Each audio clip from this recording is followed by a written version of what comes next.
একাত্তরের 25শে মার্চ দিবাগত রাতে নিরস্ত্র বাঙালির ওপর পাকিস্তানি হানাদারেরা ঝাঁপিয়ে পড়ার পর তাঁকেও গ্রেফতার করা হবে আঁচ করতে পেরেই স্বাধীনতার ঘোষণা রেকর্ড করে পিলখানায় পাঠিয়ে দিয়েছিলেন জাতির জনক বঙ্গবন্ধু শেখ মুজিবুর রহমান। তারও আগে 7ই মার্চেই রেসকোর্স ময়দানের ঐতিহাসিক ভাষণে পাকিস্তানি শাসকের বিরুদ্ধে বাঙালি জাতিকে সশস্ত্র প্রতিরোধ গড়ে তোলার উদাত্ত আহ্বান জানিয়েছিলেন তিনি। আর একাত্তরের 27শে মার্চ চট্টগ্রামের কালুরঘাট বেতার কেন্দ্র থেকে বঙ্গবন্ধু শেখ মুজিবুর রহমানের পক্ষে বাংলাদেশের স্বাধীনতা ঘোষণা করার পর মুক্তিযুদ্ধে সাহসিকতার জন্য বীরুত্তম পদক এবং বাংলাদেশ সশস্ত্র বাহিনীর ডেপুটি চিফ অব স্টাফ পদ পেয়েছিলেন বিএনপির প্রতিষ্ঠাতা জিয়াউর রহমান। অথচ 48 বছর আগের সেই ইতিহাসকে কেন্দ্র করেই মুক্তিযুদ্ধের নানা প্রশ্নে দেশের প্রধান দুই দল আওয়ামী লীগ ও বিএনপি পরস্পর বিরোধী অবস্থানে। সর্বকালের সর্বশ্রেষ্ঠ মুক্তিযোদ্ধার দল দাবি করে বিএনপির পক্ষ থেকে বিভিন্ন সময় বলা হয়েছে আওয়ামী লীগ মুক্তিযোদ্ধাদের দল কিংবা মুক্তিযুদ্ধের পক্ষের শক্তি নয়। তাদের দাবি মুক্তিযুদ্ধে আওয়ামী লীগ অনুপ্রেরণা জুগিয়েছে আর বিএনপির মুক্তিযোদ্ধারা মাঠে থেকে যুদ্ধ করেছেন। অপরদিকে বিএনপি জামায়াতকে স্বাধীনতা বিরোধী শক্তি দাবি করে আওয়ামী লীগের পক্ষ থেকে বলা হচ্ছে যুদ্ধাপরাধীদের পুনর্বাসন করে বিএনপির প্রতিষ্ঠাতা জিয়াউর রহমান মুক্তিযুদ্ধের চেতনা ধ্বংস করে দিয়েছেন। যারা এখনো পাকিস্তানের চেতনা বাস্তবায়নে কাজ করছে সেই বিএনপি জামায়াতকেও জাতির সামনে ক্ষমা চাইতে হবে। কিন্তু জামায়াতের মধ্যেও মুক্তিযোদ্ধা আছে দাবি করে বিএনপি বলছে যারা মুক্তিযুদ্ধ করেনি তারাই এখন মুক্তিযুদ্ধের চেতনার প্রচারক প্রসারক। মুক্তিযুদ্ধ নিয়ে রাজনৈতিক দলগুলোর এমন পাল্টাপাল্টি বক্তব্য অনাকাঙ্ক্ষিত দাবি করে বিশ্লেষকদের অনেকে বলছেন মুক্তিযুদ্ধ ছিল জনগণের যুদ্ধ, এটি কোনো ব্যক্তি বা দলের সফলতা নয়। তাদের দাবি রাজনৈতিক দলগুলো এককভাবে মুক্তিযুদ্ধকে নিজেদের যুদ্ধ হিসেবে দেখতে গিয়ে মুক্তিযুদ্ধের যে বিশালতা সেটাকে ক্ষুণ্ণ করছে। এসব নিয়ে আলোচনায় আজ রাজকাহন স্টুডিওতে আছেন বাংলাদেশ আওয়ামী লীগের সাবেক প্রেসিডিয়াম মেম্বার নুহুল আলম লেনিন এবং বিএনপির স্থায়ী কমিটির সদস্য নজরুল ইসলাম খান। স্বাগত আপনাদের দুজনকেই। আমি নুহুল আলম লেনিন, আপনাকে দিয়ে শুরু করি যে একাত্তরের মুক্তিযুদ্ধ নিয়ে এই 48 বছর পরেও যে মানে আমাদের রাজনীতির মূল দুটো ধারা আসলে এটা দিয়ে পরিচালিত হচ্ছে, সেটা কি আপনার কাছে মানে একটা মানে এটাকে আপনি কিভাবে দেখেন? ধন্যবাদ। আমি প্রথমেই আজকে এই স্বাধীনতা দিবসে আমাদের মুক্তিযুদ্ধের 30 লক্ষ শহীদদের প্রতি শ্রদ্ধা জানাচ্ছি এবং একই সঙ্গে শ্রদ্ধাবনত চিত্তে আমি স্মরণ করছি সর্বকালের সর্বশ্রেষ্ঠ বাঙালি জাতির পিতা বঙ্গবন্ধু শেখ মুজিবুর রহমান, জাতীয় চার নেতা এবং বঙ্গবন্ধুর পরিবারের যে সকল সদস্য নিহত হয়েছেন তাদের সকলের স্মৃতি। আপনি আপনার উপস্থাপনায় একটা প্রসঙ্গে বলেছিলেন যে এই নিয়ে যে সকল বিতর্ক চলছে সেই বিতর্ক অনাকাঙ্ক্ষিত। হ্যাঁ, আমি তো মনে করি আজকেও এটা অনাকাঙ্ক্ষিত। হ্যাঁ, 48 বছর পরে আজকে আমরা এখানে এসেছি, আজকের আমি এই মুহূর্তেও বলি এই মুহূর্তে এই বিতর্ক অনাকাঙ্ক্ষিত, কারণ এইগুলো তো খুব মীমাংসিত প্রশ্ন। কে কি বললো আমার কাছে এটা বড় কথা না। বড় কথা বাঙালি জাতির দীর্ঘ জাতীয় সংগ্রামের একটা পর্যায়ে গিয়ে বাঙালি জাতি অস্ত্র হাতে তুলে নিয়েছে, মুক্তিযুদ্ধ করেছে এবং 48-এর ভাষা সংগ্রাম থেকে মুক্তিযুদ্ধ পর্যন্ত এই পুরো 23 বছরের সংগ্রামের প্রধান নায়ক হচ্ছেন বঙ্গবন্ধু শেখ মুজিবুর রহমান এবং প্রধান দল ছিল আওয়ামী লীগ। আওয়ামী লীগের নেতৃত্বে, বঙ্গবন্ধুর নেতৃত্বে জনগণ অস্ত্র হাতে তুলে নিয়েছে, মুক্তিযুদ্ধ করেছে, দেশের বিজয় ছিনিয়ে এনেছে। এটার মধ্যে যদি কিন্তু কমা, দাড়ি, সেমিকোলন কিচ্ছু নাই। এটি হচ্ছে ইতিহাসের সত্য। আর দ্বিতীয়ত হচ্ছে আওয়ামী লীগের নেতৃত্বে পরিচালিত, বঙ্গবন্ধুর নেতৃত্বে পরিচালিত সেই মুক্তিযুদ্ধে যে কয়জন সেক্টর কমান্ডার গুরুত্বপূর্ণ ভূমিকা রেখেছেন, যুদ্ধ অংশগ্রহণ করেছেন, তার মধ্যে জিয়াউর রহমানও একজন মুক্তিযুদ্ধে হিসাবে মুক্তিযুদ্ধে অংশগ্রহণ করেছেন এবং তিনি এটাও সত্য যে বঙ্গবন্ধুর পক্ষে চট্টগ্রাম বেতার কেন্দ্র থেকে স্বাধীনতার ঘোষণাটা দিয়েছিলেন। তো উনি প্রথম ঘোষণা দিয়েছেন, সেটা দিলে তাহলে তো আজকে স্বাধীনতা দিবস হয় না। স্বাধীনতার প্রকৃত ঘোষণা আমি মনে করি সেটা 7ই মার্চে বঙ্গবন্ধু বলে দিয়েছেন, বাট ফর্মালিয়া আমরা সেদিন তিনি বলেন নাই যে আজ থেকে বাংলাদেশ স্বাধীন। সেদিন বলেছেন সংগ্রামের চরিত্রটা কি, লক্ষ্যটা কি। হ্যাঁ, এবারের সংগ্রাম মুক্তির সংগ্রাম, এবারের সংগ্রাম স্বাধীনতার সংগ্রাম, এই লক্ষ্য নির্ধারণ করেছেন, জনগণকে প্রস্তুত হতে বলেছেন এবং সম্ভাব্য যে শত্রুর কোনো মোকাবেলা করে আক্রমণে শত্রুকে সেটা চিহ্নিত করে চিহ্নিত দিয়েছেন। করেছেন, তিনি জনগণকে প্রস্তুত করে দিয়েছেন। কিন্তু এই যে মানে আলোচনাটি ইয়েদের সাথে, পাকিস্তানি হানাদার বাহিনীদের সাথে যে আলটিমেটলি এটা সফল না হতে পারে, এই অনুমান থেকেই তিনি জনগণকে ওই প্রস্তুতির আহ্বান জানিয়েছেন। এবং কেবল আহ্বান জানিয়েই ক্ষান্ত ছিলেন তা না, সেই জন্য তিনি সবাইকে সেই হিসাবে ব্রিফও করেছেন তার গ্রেপ্তারের পূর্বে 25শে মার্চ রাত্রে পূর্ব মুহূর্তে। এবং যেই ঘোষণাটি আমাদের স্বাধীনতার ঘোষণা হিসাবে আজকে সর্বজনীনভাবে বিশ্বব্যাপী স্বীকৃত, সেই ঘোষণাটিও তিনি পূর্ব প্রস্তুতকৃত ছিল এই কারণেই, ওই আশঙ্কা থেকে যদি এরকম হয় তাহলে পরে যাতে তিনি সেই সুযোগটি গ্রহণ করতে পারেন। এখন এই যে বলা যায় যে অবজেক্টিভ এই ফ্যাক্টস, এইটা নিয়ে বিতর্ক করার তো কোনো আমি সুযোগ দেখি না, স্কোপ দেখি কিন্তু না। আমিনুল আলম নিমির আপনার কাছে যখন আসবো, আপনি বলছেন যে যদি কিন্তু কমাদারি সেমিকোলনের সুযোগ নাই, কিন্তু এই সুযোগ না থাকলে এতদিন পরেও এই বিতর্ক কি করে মানে জারি থাকলো, এবং কেন আরেকটি ন্যারেটিভেও একদল মানুষ বিশ্বাস করছেন, সেই জায়গাটিতে আমি প্রশ্নটা নিয়ে আসবো। কিন্তু তার আগে নজরুল ইসলাম খান, মানে এই যে আসলে তো এই মুক্তিযুদ্ধের মানে কি বলবো, যে জাতির জনক বঙ্গবন্ধু শেখ মুজিবুর রহমানের নেতৃত্বে বাঙালি জাতি স্বাধীন হয়েছে এবং তিনি সর্বকালের সর্বশ্রেষ্ঠ নেতা, এই বিশ্বাসের জায়গাটি থেকে সরে গিয়েই তো বোধহয় বিএনপির জন্ম। আমি যদি এটা ভাবি, সেটা কি ভুল হবে কিনা? ব্যাপারটা ঠিক ওইভাবে দেখা ঠিক হবে না যে একটার বিরুদ্ধে আর একটা, এটা এরকম কিছু না আর কি। বিএনপির জন্ম হয়েছে একটা রাজনৈতিক শূন্যতার পূরণের লক্ষ্যে। কারণ বিএনপি যখন জন্ম হয় তখন দেশে কোনো রাজনৈতিক দল ছিল না। আওয়ামী লীগ সব রাজনৈতিক দল নিষিদ্ধ করে একদলীয় শাসন কায়েম করেছিল, এবং যখন ক্ষমতাচ্যুত হলেন তারা, তখন সেই দলটাও আর নাই, তার মানে কোনো দলই নাই। যাই হোক, আমি ওই জায়গায় যাওয়ার আগে যেটা বলতে চাই আর কি, সেটা হলো যে আপনি ঠিকই বলেছেন আর কি, যে আমরা যারা বাংলাদেশের নাগরিক, বিশেষ করে যারা মুক্তিযুদ্ধ করেছি, ছিলাম আমরা মুক্তিযুদ্ধের সঙ্গে, আমরা যদি একটু উদার হইতাম যে দাড়ি কমা ফুল স্টপ সেমিকোলন কিচ্ছু রাখা যাবে না, তাহলে সম্ভবত এই ঝামেলাটা আমাদের এতদিন থাকতো না আর কি। আপনি যখন একেবারেই সবটাই নিজে নিয়ে নিতে চাবেন আর কি, তাহলে যদি অন্য কারো কোনো ভাগ থাকে, তাহলে ছোট হোক ভাগ, কিন্তু দ্বন্দ্ব হবে সেটা নিয়ে। আমার বিবেচনায় আমাদের জাতীয় মুক্তির সংগ্রাম আর মহান মুক্তিযুদ্ধ দুটা পরস্পর সম্পৃক্ত, কিন্তু দুটা আলাদা বিষয়। মুক্তির যে সংগ্রাম, সেই সংগ্রাম গড়ে তোলার জন্য নিশ্চয়ই, যেটা নরেন ভাই বললেন, আওয়ামী লীগ এবং তার নেতা বঙ্গবন্ধু শেখ মুজিবুর রহমানের নিশ্চয়ই অনেক বেশি অবদান আছে। অবদান আছে মৌলানা ভাসানীর, এমনকি যাকে আমরা বেশি সবচেয়ে দেই, তিনি বলেছেন যে হোসেন শহীদ সোহরাওয়ার্দীও এদেশের স্বাধীনতার স্বপ্ন দেখেছিলেন।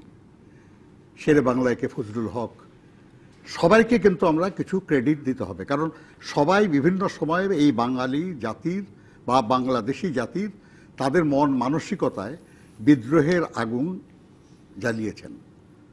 বেশি জ্বালিয়েছেন যিনি, সেটা বলেছি আমি।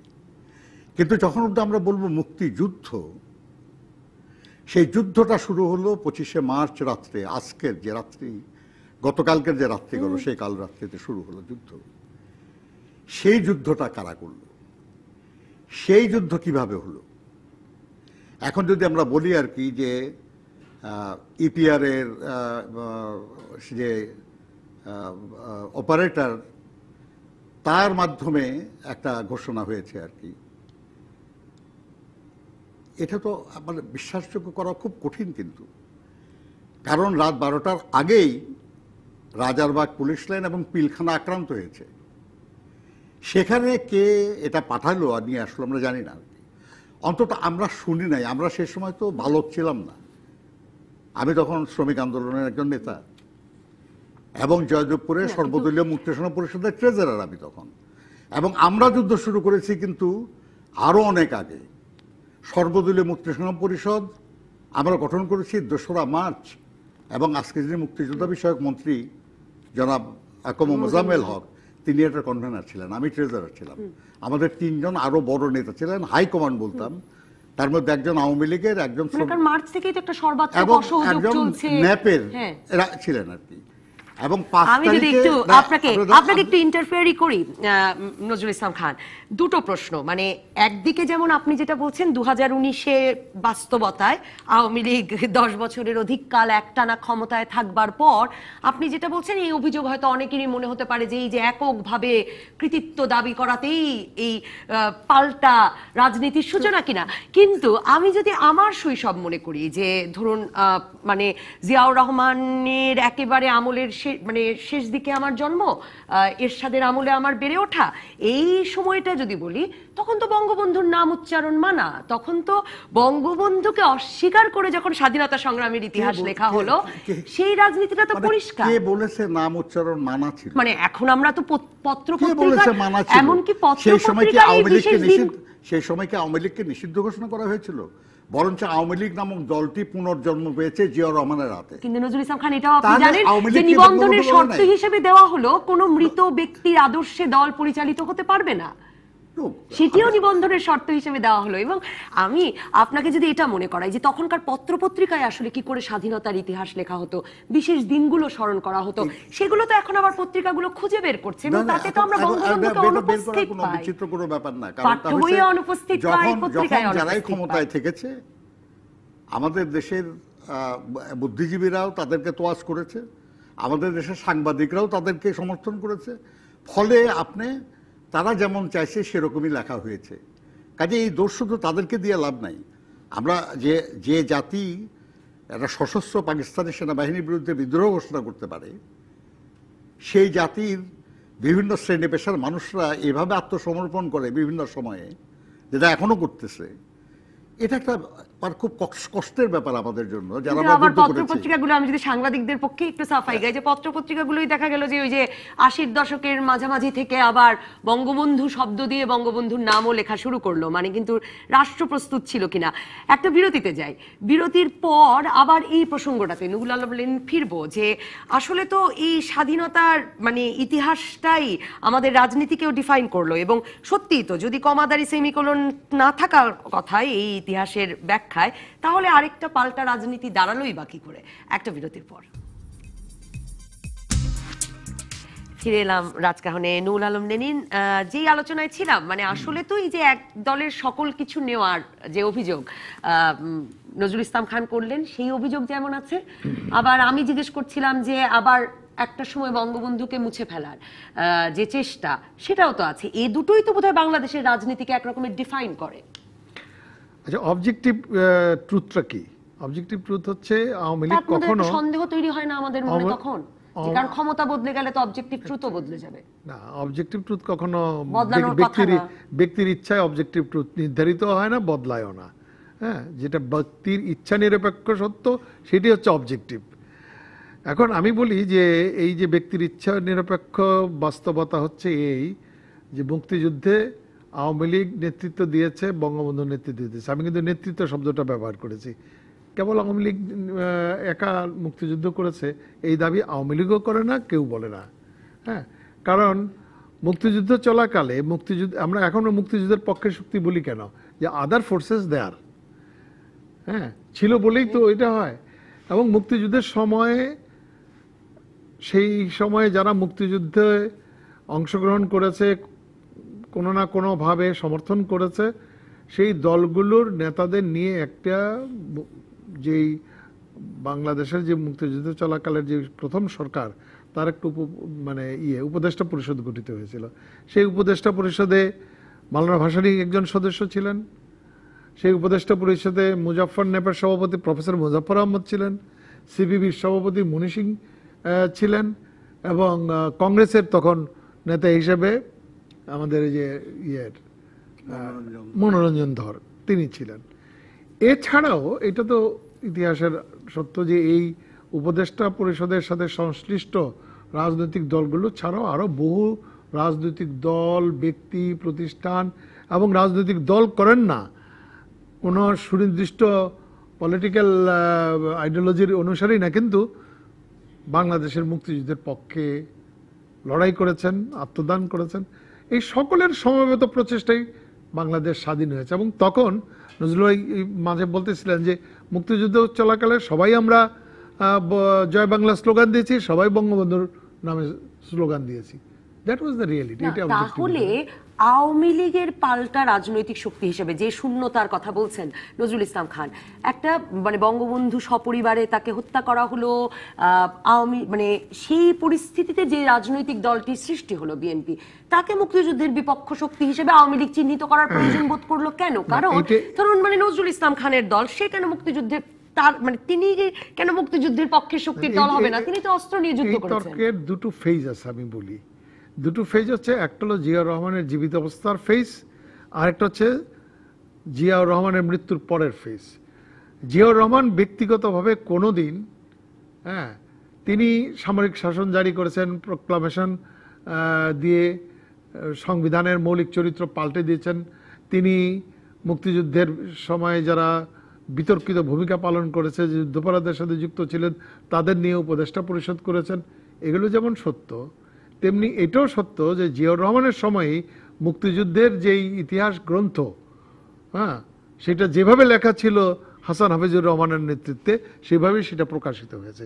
ওইখানে জিয়াউর রহমান মুক্তিযুদ্ধের ঘোষক এই মানে বরং এইটা করেছে বিএনপি যখন পরবর্তী সময়ে ক্ষমতায় আসলো, বিশেষ করে 1995 সালের পরে তারা ক্ষমতায় এসে তখন তারা কি করলো, যে জিয়াউর রহমানের সময়ে প্রকাশিত মুক্তিযুদ্ধের যেই ইতিহাস গ্রন্থ বা দলিলপত্র, তার মধ্যে সেটা একজনকে এটা পাবলিশ করার দায়িত্ব দেওয়ার পরেও, হাক্কানিকে দেওয়ার পরেও এটা স্টপ রেখে তারাই মুক্তিযুদ্ধ মন্ত্রণালয়ের মাধ্যমে ওই ঢুকিয়ে দিয়ে যে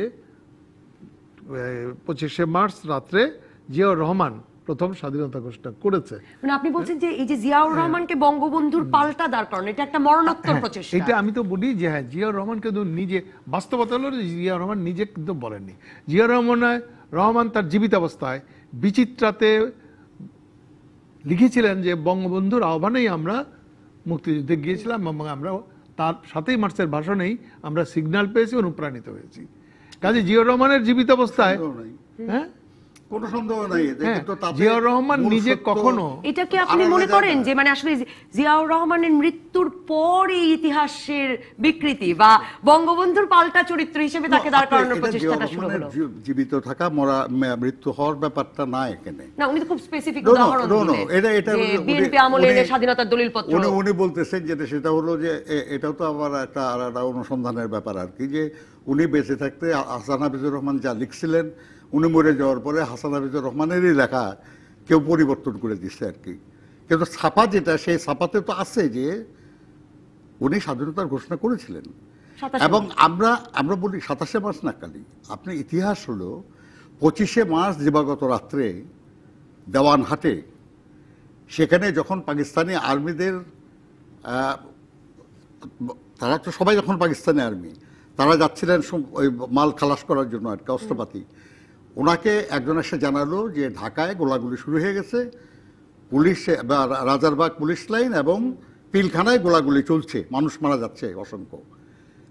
জিয়াউর রহমান সাহেব, তার যে গার্ড ছিল অবাঙ্গালি, সঙ্গে সঙ্গে তার সেই গার্ড থেকে তার রাইফেলটা কেড়ে নিয়ে, you are under arrest, and we declare করলেন উই রিভল্ট, আমরা বিদ্রোহ করলাম। এবং ওখান থেকে তারা চলে আসলেন তার ইউনিটে এসে জানজুয়া ছিল অফিসার, তার কমান্ডিং অফিসার, তাকে মেরে অন্যান্য সৈন্যদেরকে নিয়ে উনি বের হয়ে যান। এবং 26 তারিখ একবার, 27 তারিখে আমরা সবাই শুনেছি আর কি। মানে কিন্তু ওই ঘটনার জন্য তো আপনি একটু আগে বলছিলেন যে মানে আপনি তখন শ্রমিক নেতা, সক্রিয় রাজনীতিতে আছেন, বঙ্গবন্ধুর 25শে মার্চের ঘোষণা সম্পর্কে তো আপনি জানতেন না। বা ধরুন এই ন্যারেটিভটা যে বিএনপি এখন দেয়, এই যে সোয়াত জাহাজে অস্ত্র খালাস সে সময়ের যে ঘটনা, সেই ন্যারেটিভটা কখন তৈরি বলে, কখন থেকে শুনতে শুরু করলেন আপনারা? আমরা তখনই শুনেছি, আমরা মুক্তিযুদ্ধের সময়ই শুনেছি। কেন আমরা শুনবো কেন? তাজউদ্দিন সাহেব তার বক্তৃতা বলে নাই যে জিয়াউর রহমান স্বাধীনতার ঘোষণা দিয়ে দিয়েছেন? এবং তিনি যুদ্ধ করতেছেন সেখানে। এমনকি ইন্দিরা গান্ধী মুক্তিযুদ্ধের প্রায় শেষের দিকে আমেরিকায় এক বিশ্ববিদ্যালয়ের বক্তব্যের সময় বলেন নাই যে আমার জানা মতে আজ পর্যন্ত শেখ মুজিবুর রহমান বাংলাদেশের স্বাধীনতা ঘোষণা করেছেন এটা জানি না, এটা হয় নাই, শুনি নাই। এটা কেন? সেটা ছিল একটা অন্য কারণ ছিল কিন্তু এই যে স্বাধীনতার ঘোষণা, আমি প্রশ্নটা অন্য জায়গায় আনতে চাই নজরুল ভাই। আমাদের নজরুল ভাই এইটা পার্টি বল না নজরুল ভাই, আর তাছাড়া এই দুইজনকে কেন আমরা প্রতিপক্ষ দাঁড় করে না দিচ্ছি? নজরুল ভাই, শেখ মুজিবুর রহমান আর সেটাই জিয়াউর আমি রহমান তো বুঝতে সমান চাচ্ছি যে না। এটা তো এই নজরুল ভাই আমরা- আপনি আর আমি একটা ব্যাপারে একমত হতে পারি কিনা বলেন। আমরা কোনোদিন তো জিয়াউর রহমানকে শেখ মুজিবুর রহমানের চেয়ে বড় বা সমান করে দেখা দিতেই নাই। মানে স্বাধীনতার ঘোষক কখনো চাইনি। হিসেবে তাকে প্রতিষ্ঠাটা তার জীবদ্দশায় তিনি চাইলেন না, না, তিনি- পরে এই যে এই ন্যারেটিভ গুলো তৈরি তিনি হওয়া, ঘোষণাটা করলেন যেটা আমরা নিজের কানে শুনেছি, আল্লাহর কসম যে নিজের কানে শুনেছি আমরা জিয়াউর রহমানের ঘোষণা, আর কারো ঘোষণা নুরুল শুনি আলম নাই মেরিন আমরা। কিছু যোগ করতে চাইছিলেন। আর কারো শুনি তারা নাই। মনে হয় যে মানে আপনাদের এবং দুজনের তিনি তো বলতে দিচ্ছেন তার যে ঘোষণা প্রথম যে I Ziaur Rahman major general major Ziaur Rahman do hereby declare independence of Bangladesh, এটা পরে কিন্তু তিনি বদলাইছেন, বলছেন on behalf of our great leader Sheikh Mujibur Rahman, এটা বলেছেন তিনি আর কি। এটা এগুলো সত্য কথা, এটা বাস্তবতা। আচ্ছা, ওই ডিক্লারেশন আমরাও শুনেছি, হ্যাঁ, এটা তার কানে কানে বলেন না, ওটা রেডিওতে প্রচার হচ্ছে। আমি আপনাকে যেই জায়গাটায় বলি, যেই জায়গাটা আপনি বললেন, এই যে বলেন যে এইটা জানা হাসান হাফিজুর রহমানের সম্পাদিত ইতিহাসের মুক্তিযুদ্ধের দলিলপত্র, যেটা আমি আবারও বলি যে জিয়াউর রহমানের আমলেই এটা প্রকাশিত, হ্যাঁ, সেখানে যা লেখা আছে সেটা বিশ্বাস করেন কিনা? ইতিহাস তো না সেই ব্যাপারে কোনো বিতর্ক ছিল না। ইতিহাস ক্রমান্বয়ে সমৃদ্ধ হয়, সেটা হবে, সেইটা নিয়ে কোনো অনেক ত্রুটি থাকে, সেটা দূর করা হয়, সেইটা কোনো বিতর্ক, সেইটা এটা বিতর্ক পাবে না, এটা বাস্তবতা। আমি বলছি সেটা নিয়ে কোনো বিতর্ক হয় নাই। ওই একটা ইতিহাস লেখাটাই ওইটির সাথে শেষ হয়ে যাবে। আমি সেই কথা বলি না, ওইটা ইতিহাস না, ওইটা হচ্ছে ইতিহাসের আকর উপাদান, ওইটা হচ্ছে ইতিহাসের দলিলপত্র। সেই দলিলপত্রে যা ছিল জিয়াউর রহমানের সময়ে, সেইটা নিয়ে জিয়াউর রহমানের জীবিত অবস্থায় কোনো বিতর্ক ছিল না, এবং কি জিয়াউর রহমানের মৃত্যুর পরেও দীর্ঘদিন এরশাদামূলক বিতর্ক ছিল না।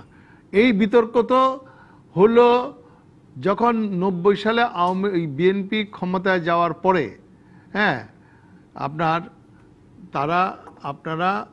আপনাদের মুক্তিযোদ্ধা মন্ত্রণালয় করে, সেই মুক্তিযোদ্ধা মন্ত্রণালয় থেকে দুটো, প্রথমত হচ্ছে তথ্য মন্ত্রণালয়, আপনাদের যশোরের ওই যে ছিলেন তরিকুল ইসলাম সাহেব নিজে সিগনেচার করে একজন প্রকাশককে দিলেন এটা রিপ্রিন্ট করার জন্য। প্রথমটা তো করছিল এক জায়গায়, সেইটা রিপ্রিন্ট হয়ে গেছে, এখন গভর্নমেন্ট ওইটা কিনে নিয়ে বিভিন্ন লাইব্রেরিতে দিবে। কিন্তু সেইটাকে স্থগিত রেখে মুক্তিযুদ্ধ মন্ত্রণালয় থেকে আরেকটা সংস্করণ বের করা হলো, কোনো পরিবর্তন করা হয় নাই, কেবল দ্বিতীয় খণ্ডে যেখানে স্বাধীনতার ঘোষণা আছে সেখানে একটা চ্যাপ্টার ঢুকাই দেওয়া হলো। হ্যাঁ, ডেভেলপ হয়েই পারে হ্যাঁ, ইতিহাসের বই এই যে ডেভেলপমেন্ট, আপনার কথা অনুযায়ী ডেভেলপমেন্ট, যে এইখানে এসে জিয়াউর রহমানই প্রথম ঘোষক, এবং এইটারই ফলো আপটা দেখেন যে কেবল ওইখানেই থেমে থাকেনি, ওইটা তো রচিত, ওইখানেই থেমে থাকেনি, বরং এই সাম্প্রতিক বছরগুলোতেও 2 বছর আগেও আপনি লন্ডন থেকে জিয়াউর রহমানের পুত্র তিনি ঘোষণা করলেন যে প্রথম রাষ্ট্রপতি জিয়াউর রহমান ছিলেন। কেন উনি প্রথমটা ডিক্লেয়ার করেছিলেন নিজেকে হেড অফ দি গভর্নমেন্ট? কেউ নিজেকে ডিক্লেয়ার করলেই যে হয়ে গেল তা তো হয় না। আচ্ছা, না হোক না হোক, কিন্তু উনি ডিক্লেয়ার করেছিলেন, এবং 17 এপ্রিল পর্যন্ত বাংলাদেশে কোনো সরকার ছিল না। তাহলে আপনার 26শে মার্চ আমার স্বাধীনতা দিবস, 17 এপ্রিল পর্যন্ত বাংলাদেশের প্রধানমন্ত্রী বা প্রেসিডেন্ট কে? শোনেন, মানে আপনিও এইগুলো হলো মানে এগুলো কুতর্ক, এগুলো কুতর্ক। মুক্তিযুদ্ধের এটা আপনি মনে করেন কিনা যে 90 এর পর থেকে এই মানে নুরুল আলম মেরিন যে তর্কটা হাজির করেছেন, যে তারপর থেকে এটা শুরু, নাকি আপনার স্মৃতি বলে যে আপনি মুক্তিযুদ্ধে যখন যোগ দিয়েছেন তখন আপনি এই যে মেজর জিয়াউর রহমানের ঘোষণা সেটা শুনেই যোগ দিয়েছেন, এবং আপনি 17 এপ্রিল পর্যন্ত মেনেছেন মেজর জিয়াউর রহমানই আপনার প্রেসিডেন্ট?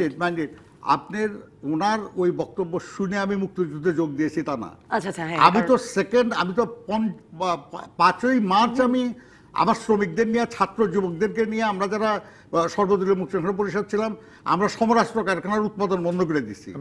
আমরা তো 19 মার্চ, না এটা হলো ব্রিগেডিয়ার করিমুল্লাহ আর ব্রিগেডিয়ার জাহাঙ্গীর আবরারকে আমরা ঠেকাইছি সাধারণ মানুষরা 19 মার্চ। কাজেই আপনি জিয়াউর রহমানের বক্তব্য তো অনেক পরে, কাজে এই যে এইগুলো থেকেই একটা সূত্র, এই একটা প্রশ্ন সূত্র এলো নজরুল ইসলাম খান, যে এই যে ধরুন আপনি বললেন কে এম শফিউল্লাহর নেতৃত্বে একটা প্রতিরোধ গড়ে ওঠে, আপনি ব্রিগেডিয়ার নেতৃত্বে না, সে তখন সে পাকিস্তান সেনাবাহিনী আন্ডারে, হ্যাঁ হ্যাঁ নিশ্চয়ই, হ্যাঁ, কিন্তু তারা বিদ্রোহ মানে তারা বিদ্রোহ করে চলে আসেন 26 তারিখে। ব্রিগেডিয়ার কলিমুল্লাহর কথা আপনি বললেন, এরকম তো নানা জায়গায় বাঙালি অফিসাররা এই বিদ্রোহটা করিমুল্লাহ করেছে। পাকিস্তানি অফিসার। আচ্ছা, তাহলে ব্রিগেডিয়ার কলিমুল্লাহর নেতৃত্বে আপনারা কি করে?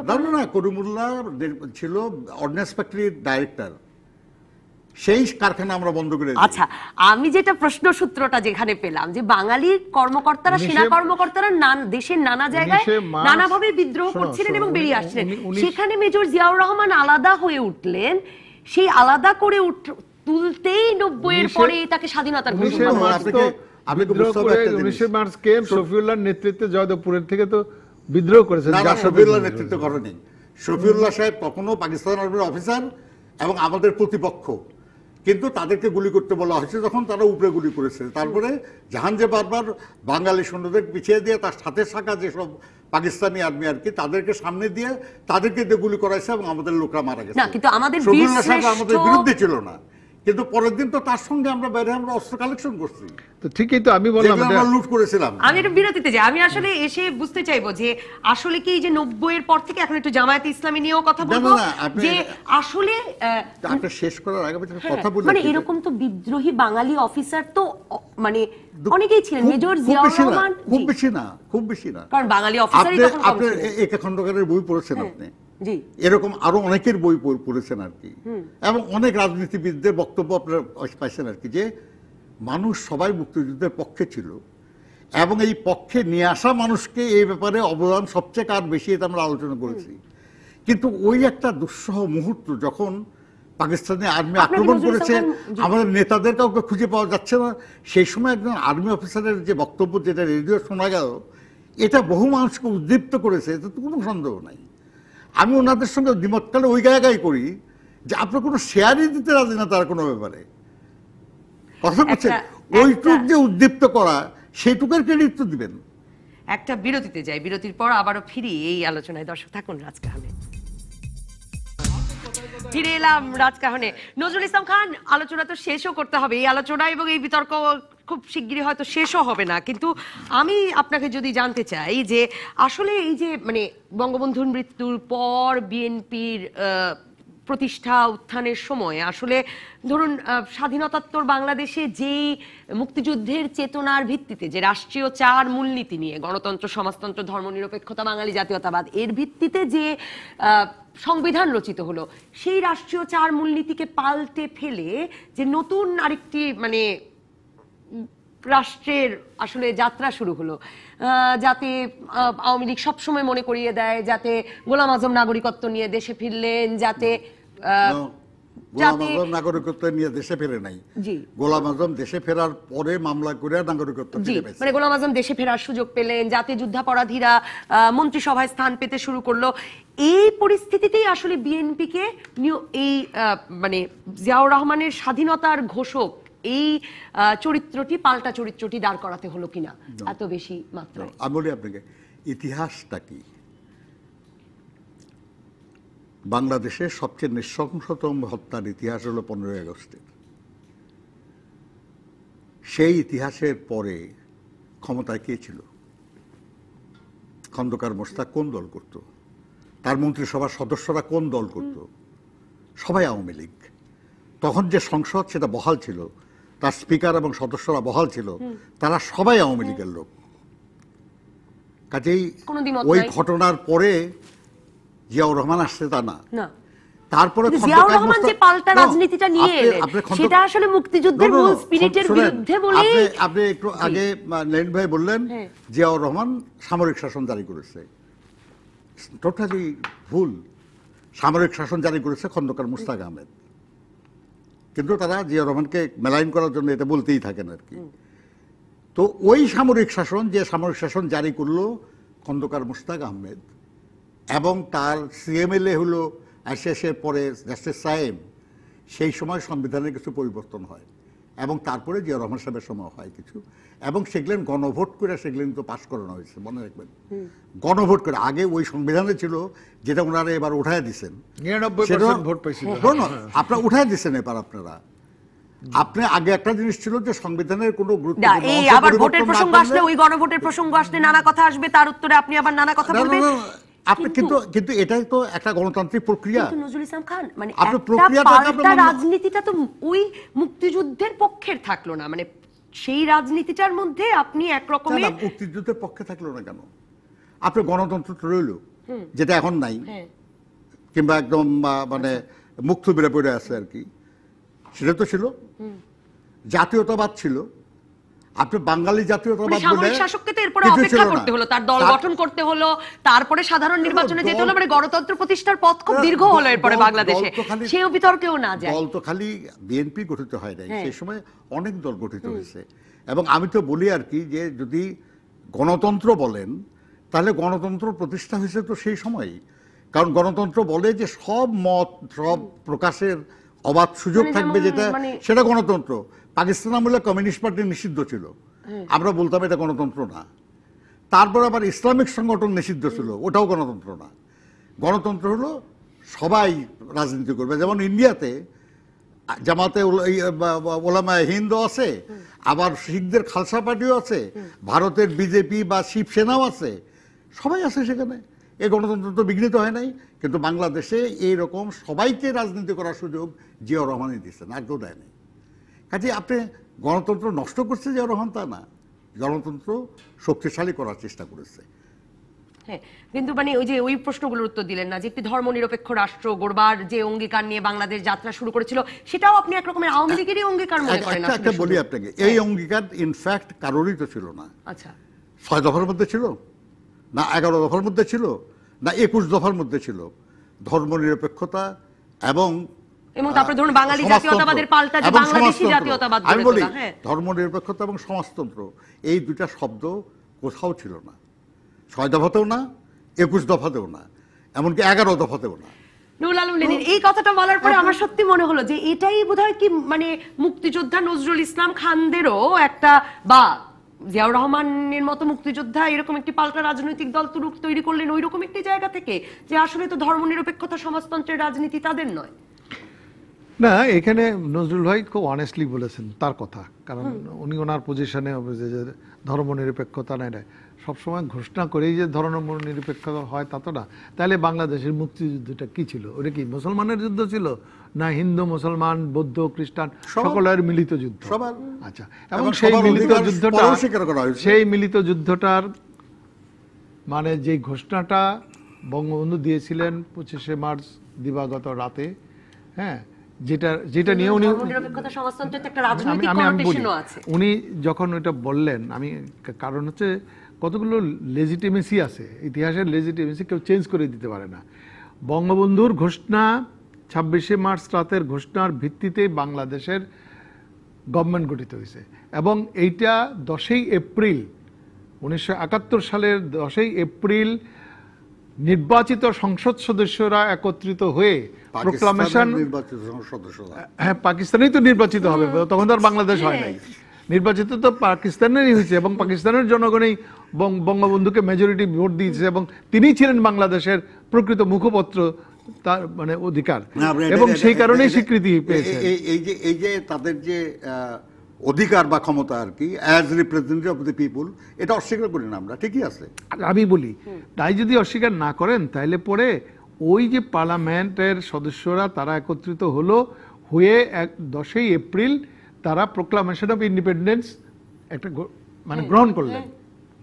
প্রোক্লামেশন অফ ইন্ডিপেন্ডেন্সের প্রথম কথা হচ্ছে যে যথাযথভাবে বঙ্গবন্ধু শেখ মুজিবুর রহমান 26শে মার্চে যে স্বাধীনতা ঘোষণা করেছেন আমরা সেটাকে এন্ডোর্স করছি, that is the basis of the independence. ওটাকে যদি অস্বীকার করা হয়, বাংলাদেশের ভিত্তিকে অস্বীকার করা হয়, মুক্তিযুদ্ধকে অস্বীকার করা হয়। আমি সেই কথাটাই বলতে চাচ্ছি, সেই কথাটাই কিন্তু আপনার ওই দলিলে, যেই দলিল নিয়ে আমি বিতর্ক করলাম যে হাসান হাফিজুর রহমান সম্পাদিত দলিলে, সেই কথাটা কিন্তু অবিকলভাবেই সেখানে লিপিবদ্ধ করা হয়েছিল। এবং আমি সনটা ভুল করছি, এবং আমি ভুল করেছি যে 2004 সালে এসে বিএনপি জামাত জোট সরকার সময়ই কিন্তু ওই ঘটনাটা ঘটলো। আমি 90 এর পরে না, 2004 সালে এসেই তারা প্রথম ওইটা এই যে মুক্তিযুদ্ধ পরিবর্তন করলো, যেটাকে আমি এটা অন্তত আশা করি নাই মানে নজরুল ভাইয়ের কাছ থেকে যে ওইটারকেও একটা মানে ওইটার পক্ষেও ডিফেন্ড করতে হবে, কারণ এটা পরে কিন্তু আবার ওইটা যখন নিয়ে প্রতিবাদ হলো তখন কিন্তু ওইটা আর বিএনপি সরকার আর বেশি দিন চালায় নাই। হ্যাঁ, এইবার এটা তো চালায় নাই। এখন চালায় নাই মানে কি, তাহলে ভুল হয়েছিল? অসুবিধা কি? আপনারা কত ভুল করছেন, আপনারা ঠিক আছে স্বীকার করেন, আমার আপত্তি নেই তো। সংবিধানের যে এত পরিবর্তন করলেন আর কি, এগুলো কি আগের আপনি স্বীকার করলে তো কোনো প্রবলেম নাই, আপনি স্বীকার না করলে তো আমার কোনো অসুবিধা নাই। আমি মনে করি যে proclamation of independence it is the legitimate basis of the স্বাধীনতা। হ্যাঁ, এবং সেই স্বাধীনতার ঘোষণা কেউ পরিবর্তন করতে পারে না, 1 নম্বর কথা। 2 নম্বর আমি শেষ করতে চাই, আপনারা তো তখন আওয়ামী লীগ করেন না, আপনারা তো ওই স্বাধীনতা ঘোষণার মধ্যে ছিলেন না। ওই স্বাধীনতার ঘোষণাপত্রটা পাঠ করছিল কে? প্রফেসর ইউসুফ আলী সাহেব করলো। একটু শুনেন, উনি তো করছিলেন এই ঘোষণাপত্র পাঠ। ওর মধ্যে কি লেখা আছে এটা তো ওনার চেয়ে ভালো আর কেউ জানে না। সেটা তো লিখিত, আমরাও জানি, এটা তো আমরা জানি। আরে ভাই দলিল, সেই ইউসুফ আলী সাহেব বিএনপিতে সেই শিল্পমন্ত্রী সেটা হলো, সেটা আপনি ইন্ডিভিজুয়াল ধরেন না, ইন্ডিভিজুয়াল ধরলে তো অনেকেই অনেক কিছু হয়ে গেছে। হ্যাঁ, খন্দকার মোশতাক আওয়ামী লীগ করতেন, বঙ্গবন্ধুকে আপনি বললেন ইন্ডিভিজুয়াল ধরলে জিয়াউর রহমানও বঙ্গবন্ধুর নেতৃত্বে এই মুক্তিযুদ্ধে অংশগ্রহণ করছে এই কথা বলছে, এবং